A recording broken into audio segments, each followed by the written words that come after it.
안녕하세요. 저는 40대 후반의 3남매 엄마입니다. 여자들끼리 모이면 꼭 이야기하는 주제가 몇 가지 있습니다. 바로 남편 욕, 시어머니 욕, 그리고 동서 욕입니다. 아무리 여자들이 수다스럽다지만 이 세 가지 주제에 대한 이야기가 나오면 끝이 없습니다. 모르는 사람들도 옆에서 듣다가 같이 욕할 정도니까요.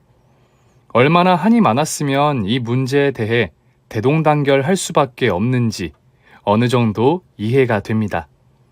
특히 동서와 형님 사이는 정말 오묘한 관계인데요. 어떻게 보면 정말 친해질 수도 있는 관계인데 또 달리 보면 은근한 경쟁 구도를 가질 수밖에 없습니다.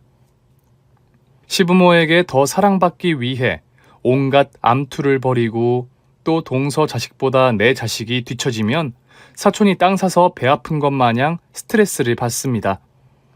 어찌 보면 전혀 모르는 사람 둘이 낯선 곳에서 만나 가족이 됐는데 서로 이 낯선 곳에서 잘 적응해 보자며 으쌰으쌰 할 수도 있는데 그렇지 않은 경우가 참 많습니다. 저도 한때 동서가 있었습니다.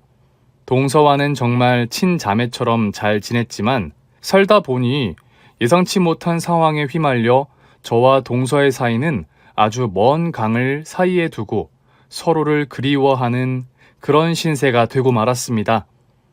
행복할 것만 같았던 우리 가족에게 닥친 시련. 저와 제 동서의 이야기를 지금부터 시작하겠습니다.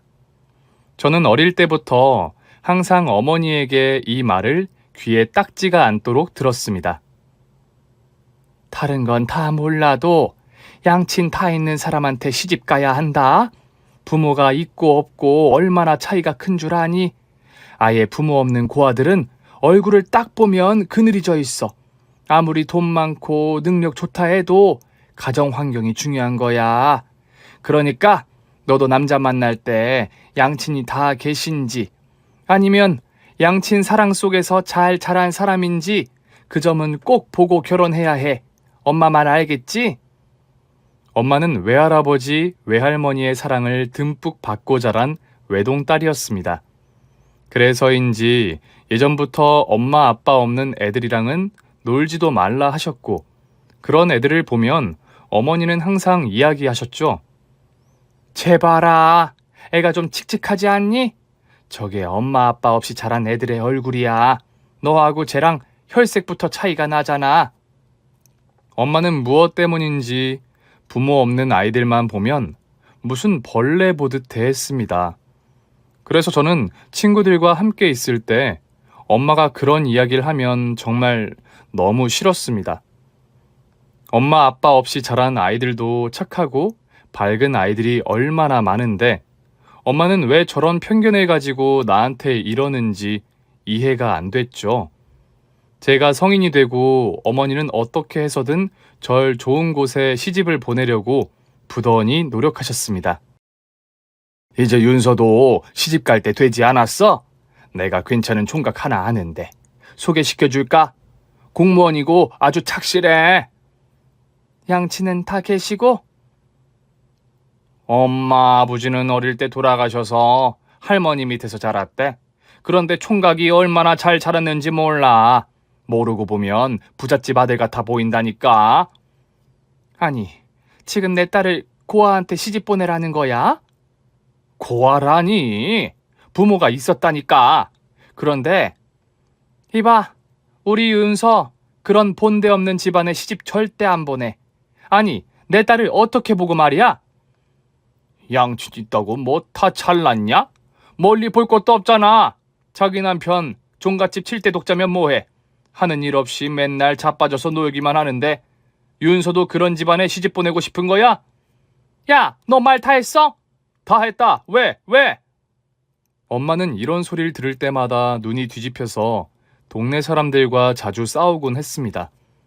사실 아버지는 7대 독자 장손이긴 했지만 정말로 손 하나 까딱하지 않는 그야말로 마마보이셨죠.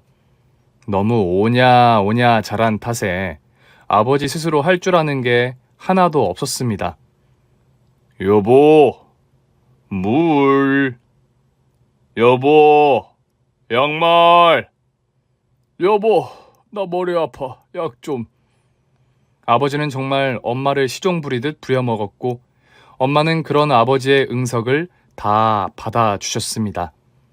아버지는 아기를 가지고 한 것은 아니었지만 세상 물정을 몰라도 너무 몰랐습니다.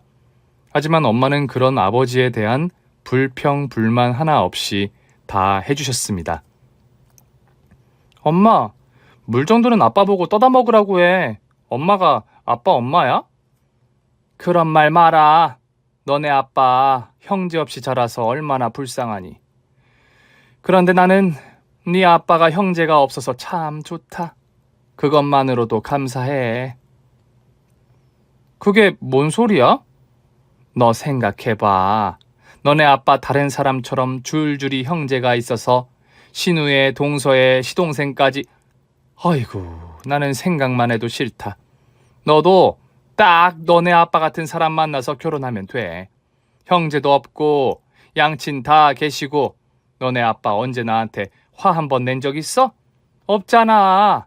다 밝게 자라서 그런 거야. 그리고 혼자 자라서 사랑을 듬뿍 받다 보니 욕심도 없어요.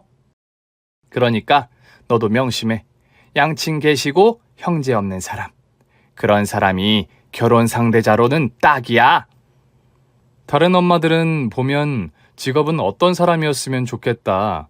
아니면 성격이 좀 시원시원했으면 좋겠다는 등 그런 말을 할 텐데 엄마가 말하는 사윗감의 조건은 참 독특했습니다.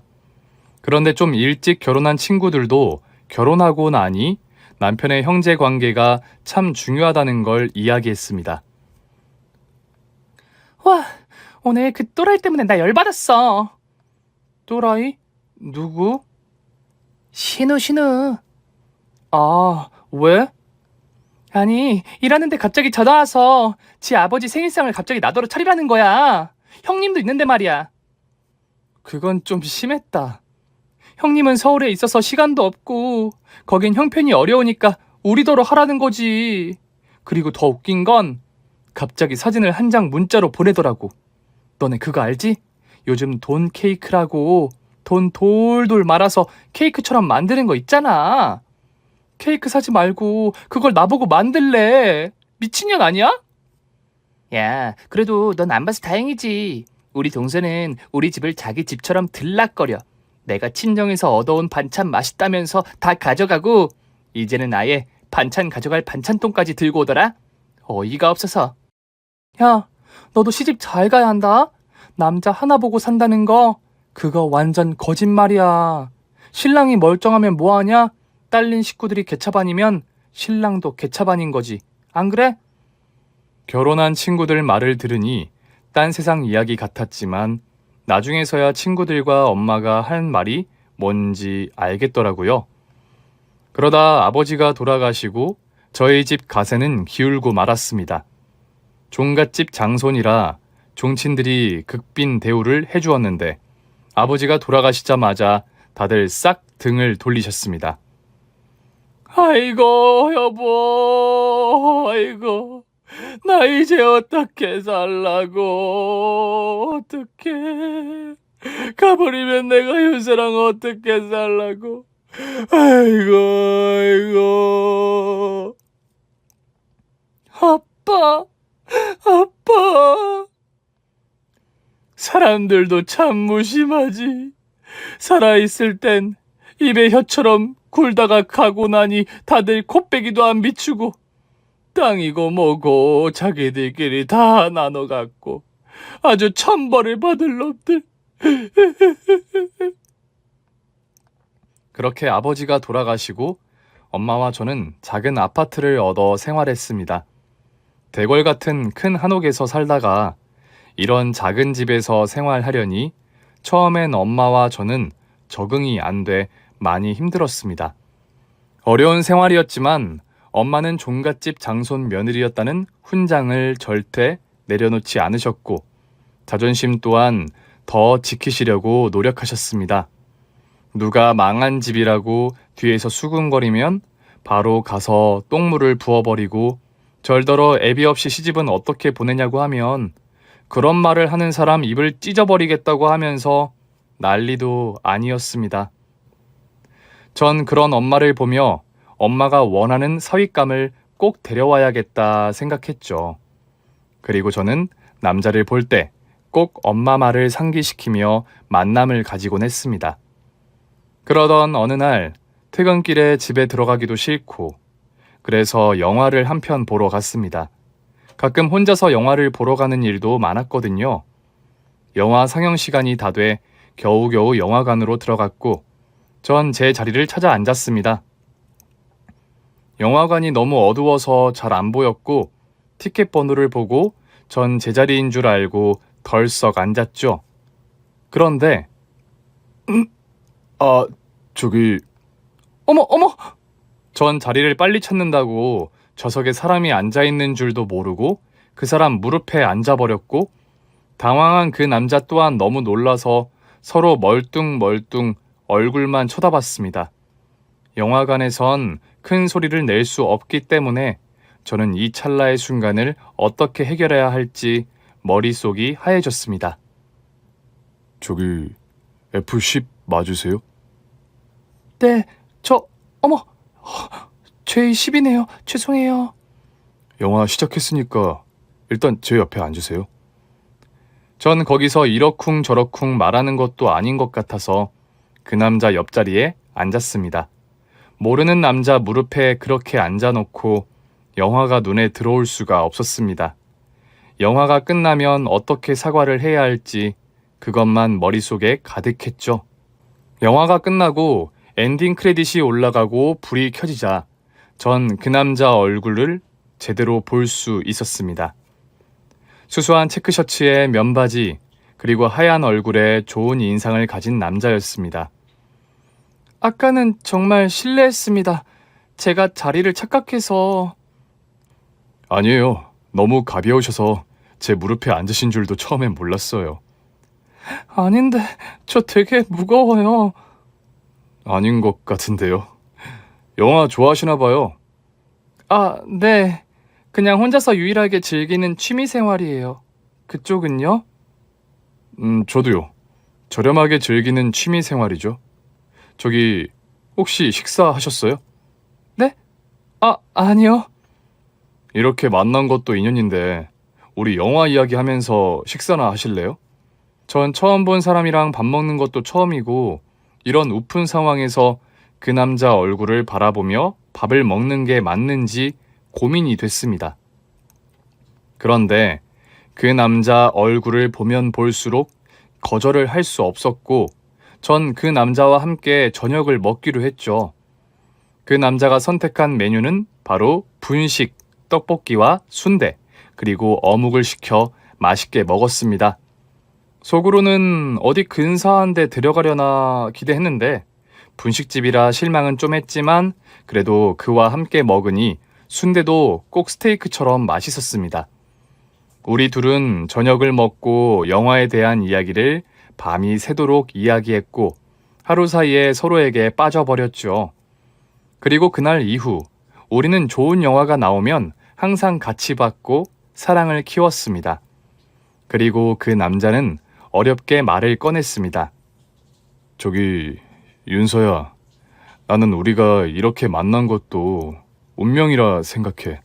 나 너랑 결혼하고 싶어. 뭐? 나같이 가진 것도 없는 놈이 너같이 좋은 여자를 감히 내 아내가 되길 바라는 게 도둑놈 심보라고 생각할 수도 있지만 지금이 아니면 널 놓칠 것 같아. 윤서야, 나 정말 너 사랑해.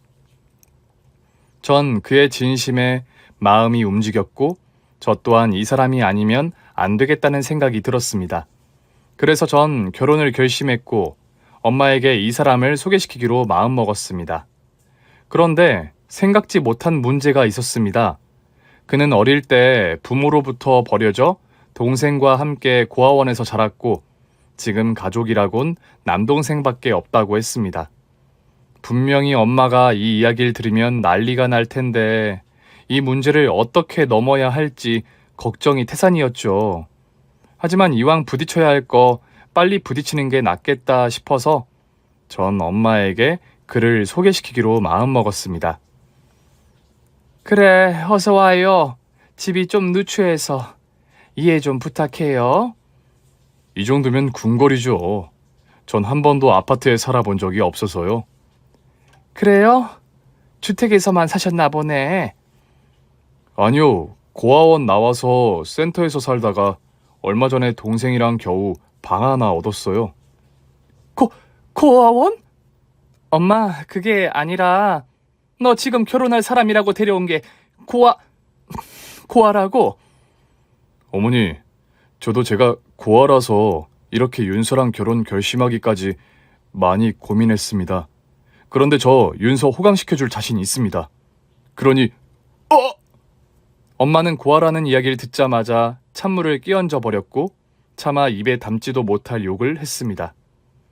우리 집이 어떤 집안인 줄 알아? 우리 윤서 아빠 7대 독자였어. 윤서 아빠 돌아가시기 전에 우리 이런 데서 살게 될 줄은 상상도 못했다고. 형편이 좀 어려워졌다고 해서 격이 떨어지는 건 아니지. 어디 감히 고아 주제에 우리 딸을 분수를 알아야지. 상놈이랑 양반이랑 결혼하는 거 봤어? 봤냐고. 너같이 부모 없는 것들이랑 사랑 하나면 다 되는 줄 알고 덤비는데 천만의 말씀이야. 누울 때를 보고 누워. 어디 감히 우리 집에 발을 들이긴 들여? 나가! 꼴도 보기 싫어. 나가라고! 한 번만 더 우리 딸 만나면 내가 아주 사지를 찢어 놓을 테니까 나가! 엄마의 반응은 생각보다 더 심했습니다.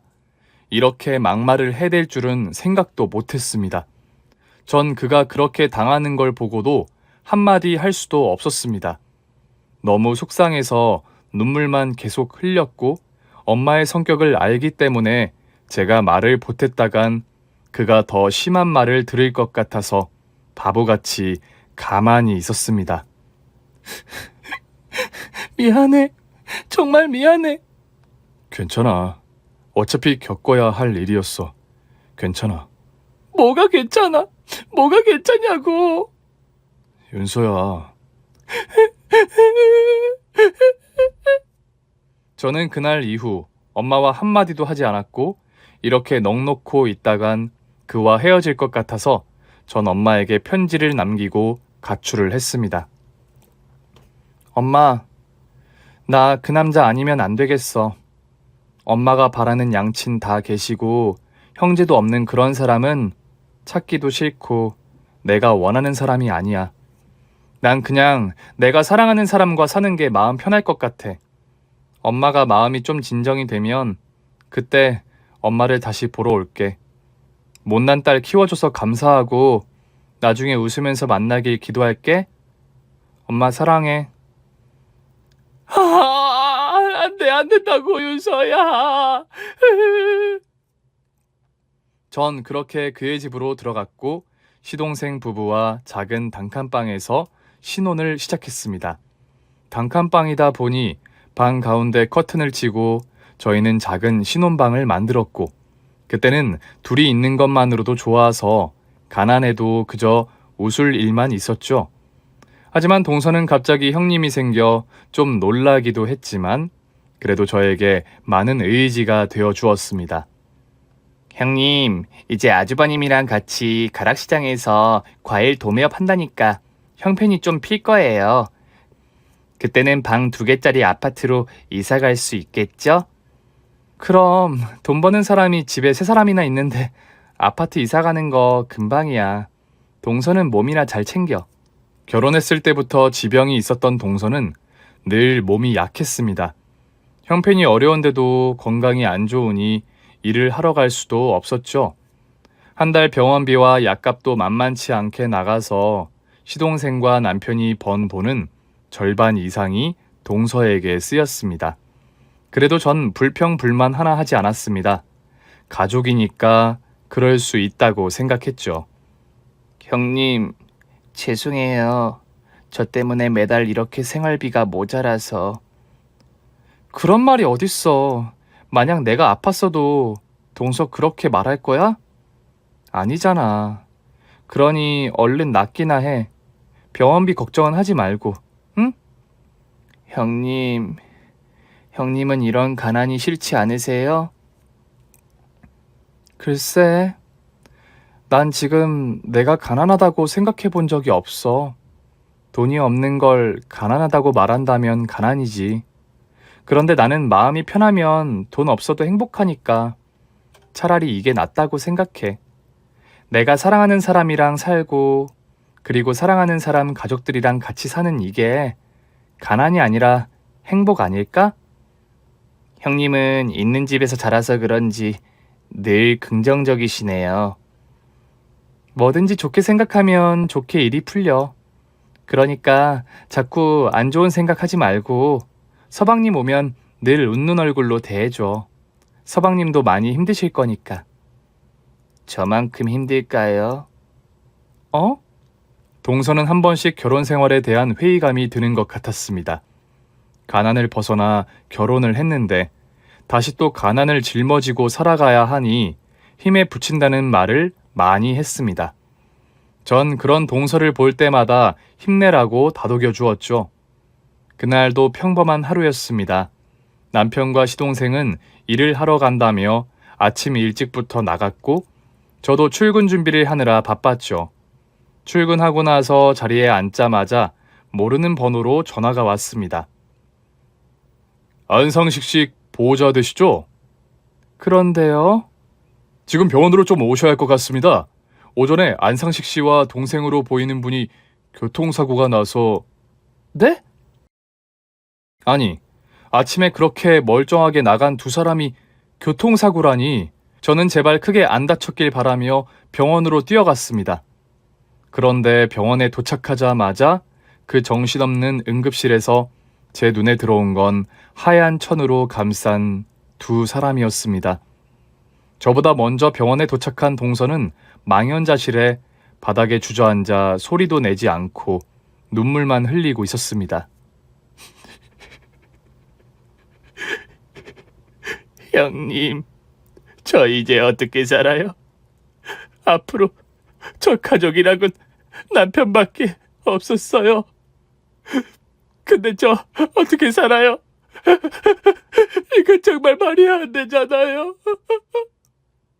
사실 동서는 시동생과 마찬가지로 고아였습니다. 보육원에서 만나 둘은 친구에서 연인으로 발전했고 그렇게 부부의 연을 맺게 되었습니다. 그런 동서에게 시동생은 전부였습니다. 가족이라곤 남편이 유일했던 동서. 그런 남편을 잃은 상실감은 이루 말할 수가 없었습니다. 동서는 시동생이 세상을 떠나고 나니 살 의미가 없다고 하루는 악을 썼다가 하루는 시체처럼 누워 있다가 정말 몸과 마음이 모두 무너진 상태였습니다. 그러다 한 달 내내 먹지도 자지도 않고 멍하니 벽만 바라보고 있었습니다. 그렇게 저는 동서가 잘못될까봐 하루하루를 노심초사하며 살았습니다. 그런데 갑자기 제 몸에도 이상이 왔습니다. 자꾸 메스껍고 어지러워서 병원을 찾게 됐습니다. 그런데 임신이시네요. 네? 보니까 쌍둥이인 것 같은데 축하드려요. 쌍둥이요? 저는 남편이 떠난 후 아이를 가졌다는 사실을 알게 됐습니다. 저도 남편과 살면서 아이를 빨리 낳자고 바랬습니다. 그런데 이렇게 남편이 떠난 후 아이가 찾아오다니 웃어야 할지 울어야 할지 너무 혼란스러웠습니다. 몸 관리 잘 하셔야 해요. 쌍둥이는 아무래도 다른 산모들보다 더 신경 써야 할 게 많아요. 철분도 잘 챙겨 드시고요. 아셨죠? 저는 먼저 떠나간 남편에 대해서 한 번도 원망한 적은 없는데 쌍둥이를 가지고 나선 하늘로 간 남편이 너무 원망스럽고 미웠습니다. 그래서 저는 하늘에 대고 남편에게 소리쳤습니다. 왜 아이들이라도 보고 가지. 이렇게 아이들과 나만 놔두고 가면 나는 어떡하라고. 나 진짜 어떡하라고. 당신 정말 나빠. 당신 정말 나쁜 사람이야. 아픈 동서에 쌍둥이까지 전 정말이지 이 난관을 어떻게 헤쳐나가야 할지 몰랐습니다. 동서는 동서대로 힘들고 저는 저대로 힘들고 같은 집에 살면서도 서로 남처럼 살았습니다. 점점 배는 불러오고 먹고는 살아야 하고 그냥 살아야겠다는 집념 하나로 그렇게 10달을 버텼습니다. 그리고 시간이 지나 저는 쌍둥이를 낳게 됐고 다행히 쌍둥이는 아무런 탈 없이 건강하게 세상 밖으로 나오게 됐습니다. 그렇게 저는 아이를 출산하고 병원에 있는 동안 동서가 걱정이 됐습니다. 밥은 잘 챙겨 먹는지, 몸은 괜찮은지 산후조리를 하면서도 온통 동서 걱정뿐이었죠. 쌍둥이를 안고 집에 돌아오니 집은 너무 적막했고 동서는 없었습니다. 저는 몸도 성치 않은 사람이 어딜 갔지 하고 동서를 찾았습니다. 동서! 동서! 집을 다 둘러봐도 동서는 없었습니다. 현관에 신발도 그대로 있는데 도대체 동서는 어디로 갔는지 감이 잡히질 않았죠. 그렇게 쌍둥이를 눕히고 고개를 들었는데 동서 옷장이 제 눈에 들어왔습니다.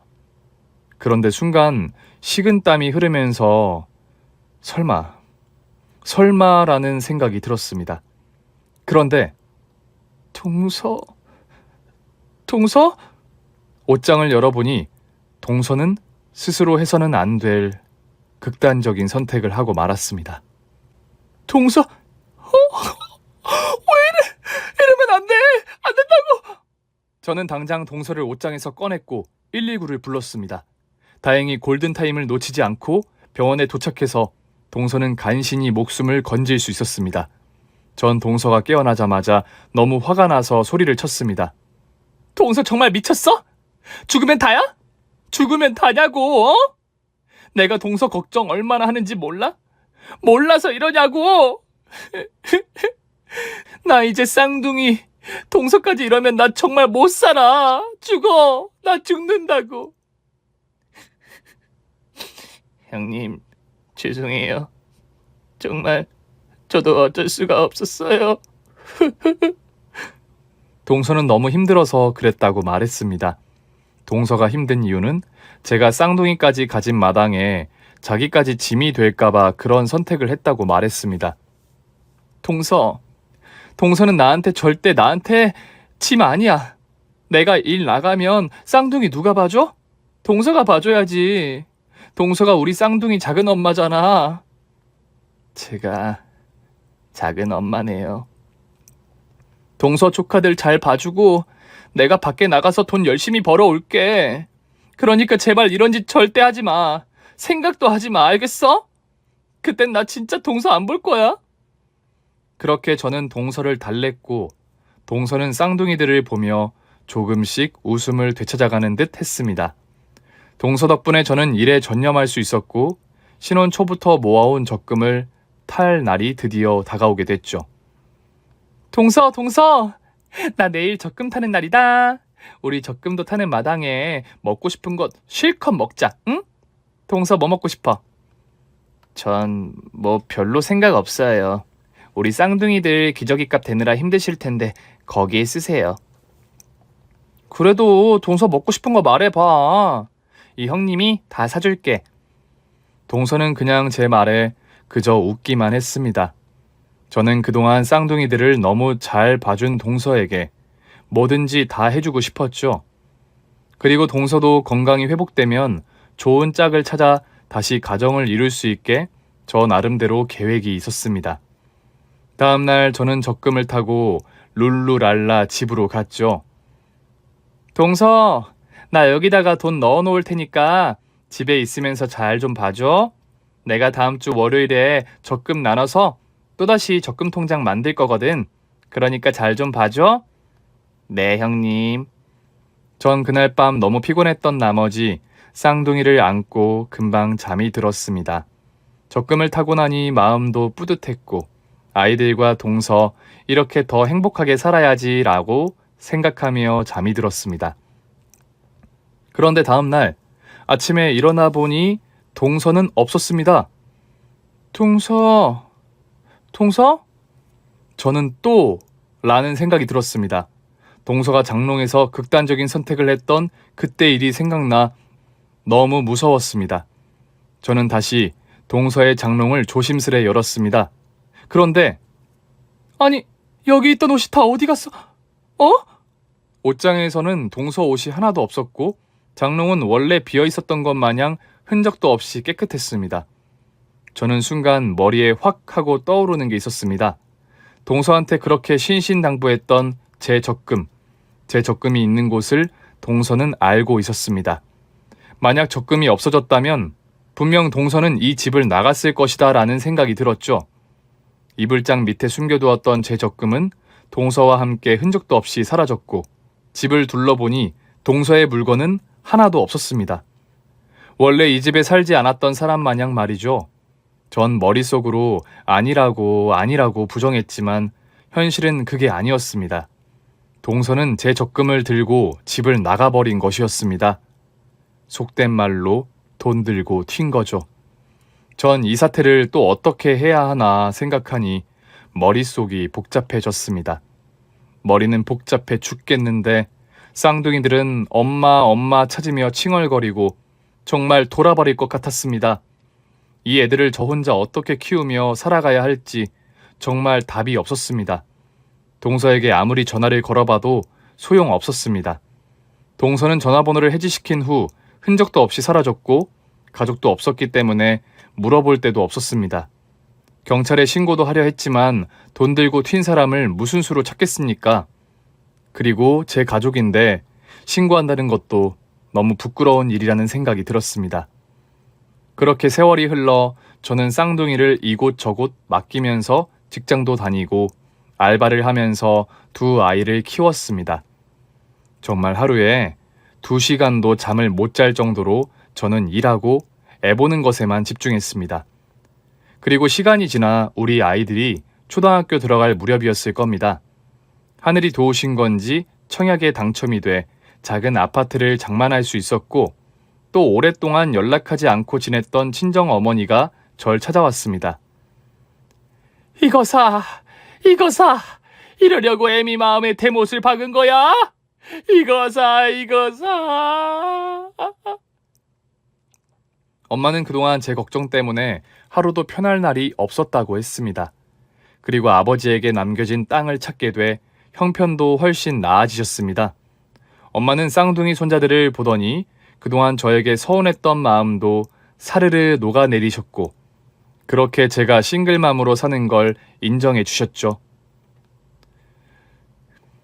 그렇게 구박해서 보낸 게 마지막 모습이네. 애들 아빠가 그렇게 갈 줄은 상상도 못했다. 그런데 정말 네 동서는 소식 한 토가 없는 거야? 작정하고 나간 사람을 어떻게 찾겠어. 그냥 잊고 살려고. 너는 어떻게 남편 복도 시댁 복도 치질이도 없니? 아이고 내 팔자야.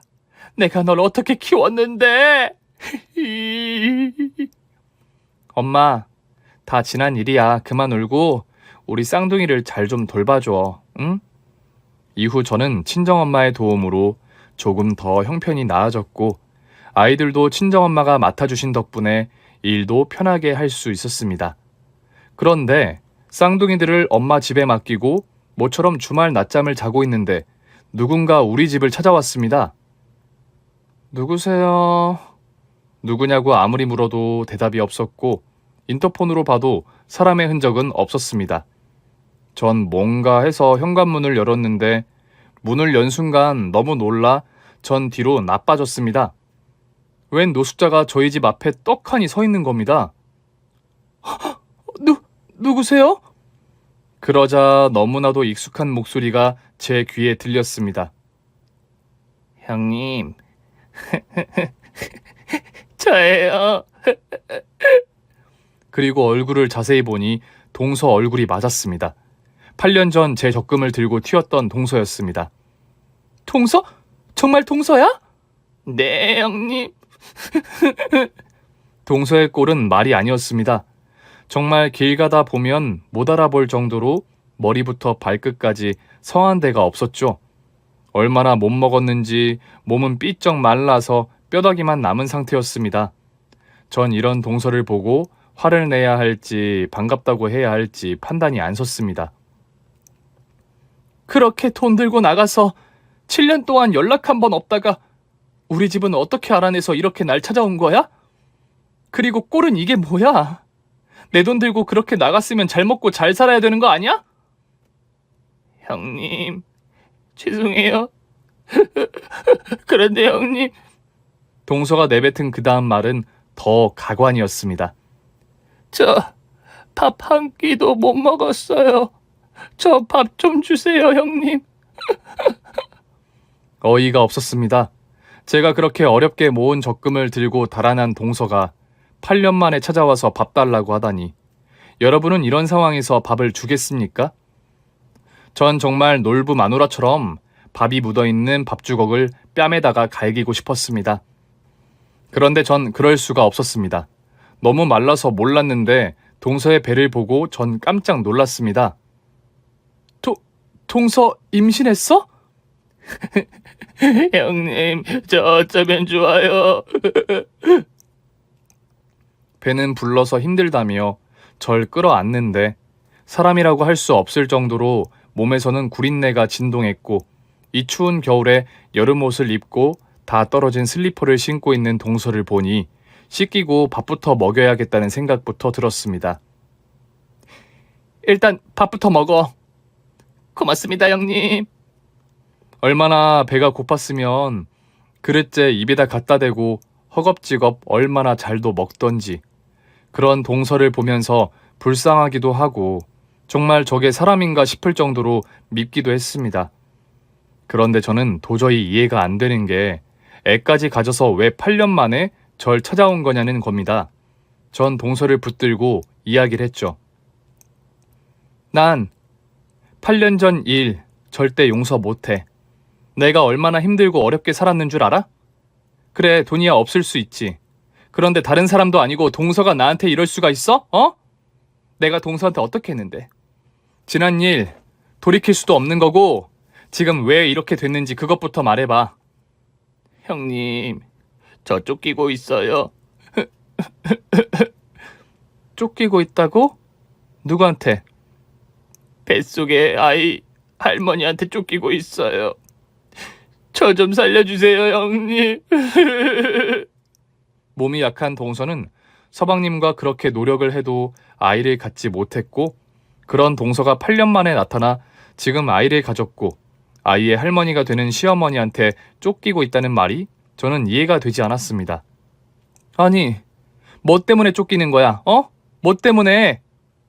지금 저희 결혼을 반대하고 있어요. 제가 고아에다 돌싱이라 자기 아들과 절대 결혼해선 안 된다고. 그럼 동서는 집 나갈 때부터 남자가 있었던 거야? 아니에요. 정말 그건 아니에요. 그렇게 나간 이유는 형님한테 더 큰 돈 벌어들이려고 나갔던 거예요. 그런데 사기당해서 돈 다 날리고 거지 신세가 됐어요. 너무 죄송하고 면목이 없어서 형님 적금 다시 되찾아서 다시 찾아뵈야지 하고 열심히 일했어요. 그런데 일하면서 우연히 지금의 아이 아빠를 만나게 됐고 서로 사랑하게 됐어요. 그럼 남편이랑 둘이 잘 살아야지. 왜 이 꼴이 된 거야? 알고 보니 그 남자 정말 저하고는 사는 수준이 하늘과 땅 차이였어요. 말만 들으면 다 아는 대기업 재벌 3세였어요. 전 그 말을 듣고 헤어지려고 했어요. 분명히 상처받을 게 뻔했거든요. 저 같은 걸 누가 며느리로 받겠어요? 그것도 재벌 3세 집에서요. 하지만 남편은 절 찾아와서 결혼하자고 졸라댔고 그걸 안 시어머니가 난리를 쳤어요. 아니, 자기 아들만 데려가면 그만이지 왜 동서를 쫓고 있는 거야? 둘이서 그렇게 전국을 돌며 도망치다가 아이를 가진 걸 알게 됐어요.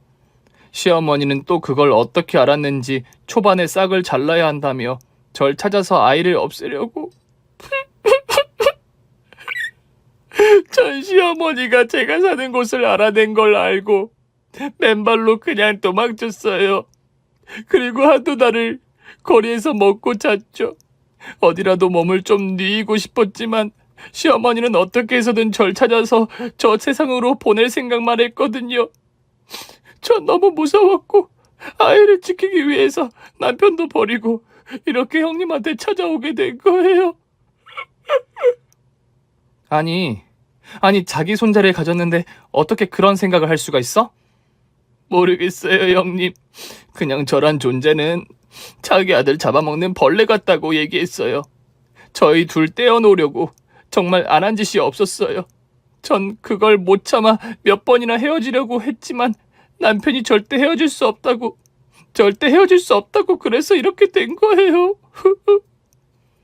저는 동서의 말을 듣고 미운 마음도 있었지만 측은지심이 더 앞섰습니다. 적금을 들고 집을 나갔고 더 큰 돈을 벌어서 다시 돌아오려고 했던 동서. 그러다 한 남자를 만나게 됐고 그렇게 갖고 싶던 아이도 가지게 됐는데 이렇게 쫓기는 신세가 된 걸 보니 너무 마음이 아팠습니다. 동서는 오로지 아이 생각 때문에 자기가 노숙자가 된데도 불구하고 모든 것을 인내하고 참으며 거리를 헤매다가 결국 이렇게 절 찾아온 겁니다. 왜냐하면 동서에게 가족은 제가 유일했으니까요. 지난 일은 다 잊자. 동서가 그렇게 나 걱정해서 그런 일을 벌였다는 거, 그 마음 믿을게. 그리고 동서, 애 아빠가 뭐라든, 그 시어머니가 뭐라 하든 이 아이 내가 지켜줄게. 내 조카이기도 하잖아. 동서 생각 안 나? 우리 쌍둥이 봤을 때 얼마나 예뻐했어. 나도 마찬가지야. 나도 조카가 생기면 그렇게 예뻐해주고 싶었어. 돈 많이 벌어서 동서 새로 시집 보내고 남편이랑 아들, 딸 낳고 난 그걸 바랬을 뿐이야. 그런데 인생이 어디 사람 마음대로 되는 게 아니잖아. 생각지도 못한 일이 일어났고 누굴 탓할 수도 없는 상황이야. 그러니 출산할 때까지 마음 놓고 우리 집에 있어. 형님, 형님은 제가 믿지도 않으세요? 안 믿다면 거짓말이지. 그런데 어쩌겠어. 가족이잖아. 전 그렇게 동서를 다시 받아들였고 동서가 출산할 때까지 저는 온 정성을 다해서 동서를 보살펴 줬습니다. 그런데 어느 야심한 밤에 누군가 우리 집 문을 두드렸습니다. 계세요? 계세요? 누구세요? 우리 와이프 여기 있나요? 전 순간 이 남자가 동서의 새 남편이구나 직감이 들었습니다. 그리고 이 사람을 집에 들여야 할지 말아야 할지 고민이 됐습니다. 나 동서 형님이에요. 아, 네. 말씀 많이 들었습니다. 와이프한테 이야기 들으셔서 아시겠지만 지금 와이프 상태가... 동서 상태 잘 알면서 동서를 길거리에 내버려 둔 거예요? 아니에요. 저도 엄마를 어떻게 해서든 설득시켜서 저희 집으로 데려오려고 노력했는데 동서와 동서의 새 남편은 아이를 낳으면 시어머니가 어쩔 수 없이 받아줄 거라 믿고 시간을 끌고 있었던 것이었습니다. 오빠! 저기요! 둘은 눈물의 상봉을 했고 오랜만에 단란한 새 가족이 만나게 됐죠. 오늘도 얼마나 조심스럽게 나왔는지 몰라. 엄마가 알면 또 난리를 칠 거니까 아이 나올 때까지만 우리 조금만 떨어져 있자. 어? 나 혼자 아이 키워도 돼. 그러니까 오빠 집으로 돌아가. 그런 말이 어딨어. 이 뱃속의 아이 내 아이야. 난 자기랑 아이 지킬 거야. 전 동서 남편을 직접 보니 믿음이 갔습니다. 위험을 무릅쓰고 동서를 찾아온 그가 참 고마웠죠. 염첩지만 부탁드립니다. 우리 와이프랑 우리 아기 잘 지켜주세요. 그래요. 아이가 태어나면 모든 일이 다 해결될 거예요. 동서는 걱정 말고 어머니 잘 설득하세요. 전 그렇게 동서의 남편을 보냈고 둘은 미래를 위해 잠시 이별을 했습니다. 그리고 그렇게 5달이 지나 동서는 아무 탈 없이 출산을 했고 예쁜 딸을 낳았습니다. 어머, 이렇게 예쁜 공주님이 또 있을까? 동서, 축하해. 다 형님 덕분이에요. 울지 마. 기운 떨어져. 내가 미역국 끓여왔으니까 그거 먹고 빨리 회복해야 해. 쌍둥이 엄마 경험으론 엄마가 잘 먹어야 애도 건강하게 잘 큰다고. 나 미역국 가지러 집에 잠깐 다녀올게. 푹 쉬고 있어. 그렇게 전 동서에게 먹일 미역국을 가지러 집에 갔고 제가 집에 간 사이 뜻밖의 손님이 동서를 찾아왔습니다. 이 못된 년! 이 모진 년! 결국 이렇게 내 속을 후벼 파야 네 속이 풀리니, 아? 어머니, 절 어떻게 해도 전 상관없어요. 제발 우리 아기만은.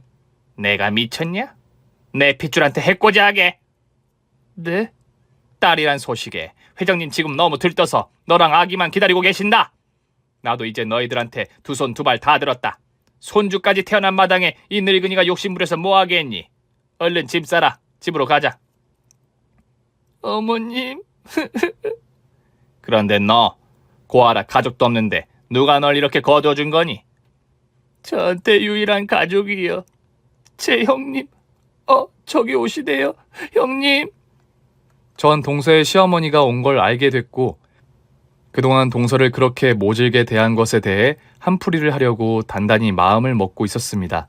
그런데 아이고, 감사합니다. 감사합니다.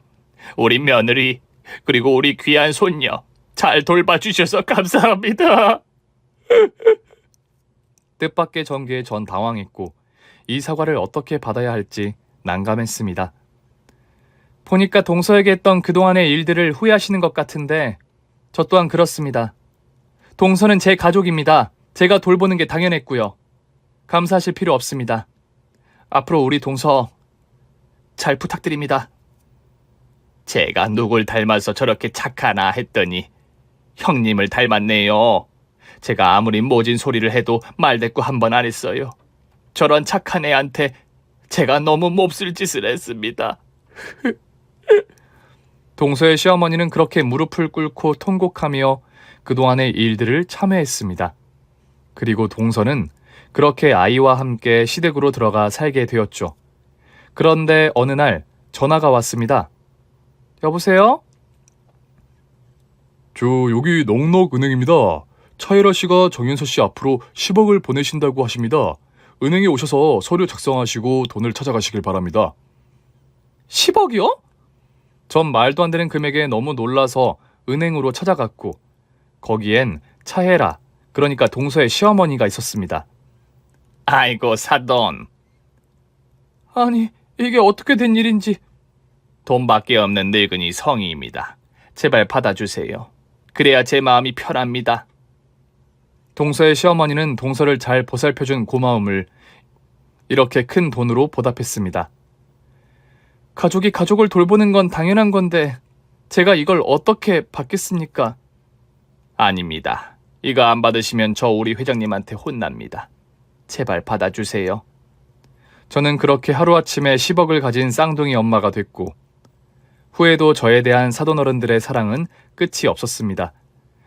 지금은 제가 그리던 마당 있는 집에서 아이들과 함께 지내며 매일매일 행복에 푹 빠져 살고 있답니다. 핏줄로 이어졌다고만 해서 가족은 아닙니다. 사랑이란 더 튼튼한 줄로 이어진 관계도 가족이 될 수 있습니다. 서로 모르는 사람으로 만나 가족이 될 수도 있고 또 서로 남보다 못한 사이로 변질될 수도 있습니다. 전 아이들에게 항상 말합니다. 상대방 입장에서 늘 생각하고 배려한다면 꼭 그 인연이 빛을 발하는 날이 올 거라고 말이죠. 여러분도 주위를 둘러보세요. 당신의 인생에 빛이 되어줄 인연이 있을 수도 있으니까요. 오늘 준비한 사연은 여기까지입니다. 재미있게 들으셨다면 구독과 좋아요, 알림 설정까지 눌러주세요. 그럼 저는 다음 사연으로 찾아뵐게요. 오늘도 건강하고 행복하세요.